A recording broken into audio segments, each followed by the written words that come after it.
Galaxy S8 and the Samsung Galaxy S8 Plus. What we have right here is the Samsung Galaxy S8, which has a 5.8-inch display, which is taller than what you'll see on most devices because of its 18.5:9 screen ratio. What is most impressive, however, is that Samsung managed to fit such a big display into a very compact device. The resulting phone is smaller than the iPhone 7 Plus, which is kind of a big deal considering the iPhone 7 Plus carries a 5.5-inch display compared to the S8's 5.8-inch display, which is not only taller and bigger, but also sharper than what Apple offers.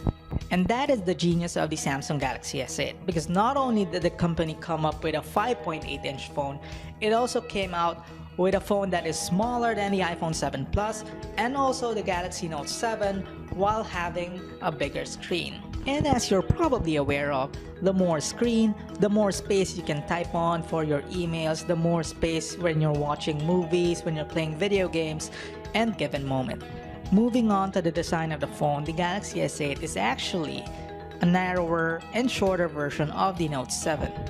It has the same dual glass design with both sides of the glass curving towards the edges. And because the back is made of glass, it also picks up fingerprints rather easily, just like the front of the phone. The AMOLED variety, so you get punchy colors, very deep blacks, and excellent contrast and saturation levels watching a YouTube music video. The physical keys on the front have been removed, replaced with on-screen buttons which cut down the bezels on the top and bottom of the device. Up front, you have an 8-megapixel camera and an iris scanner which Samsung debuted on the Galaxy Note 7.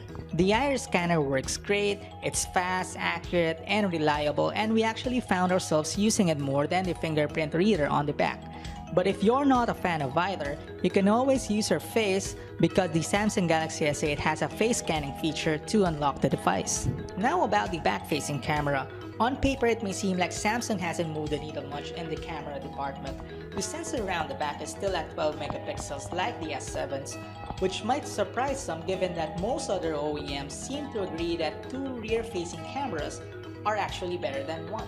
The good news is the S8 retains the same dual pixel technology found in the S7, which means accurate and fast.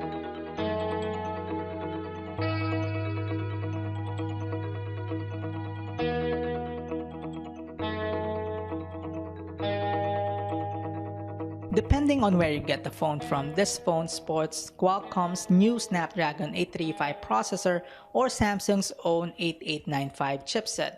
Regardless, that chipset is paired with 4 gigs of RAM and 64 gigs of internal and expandable storage, which is double than what you get from last year's model. Neither the choice of processor or memory configuration should be an issue though.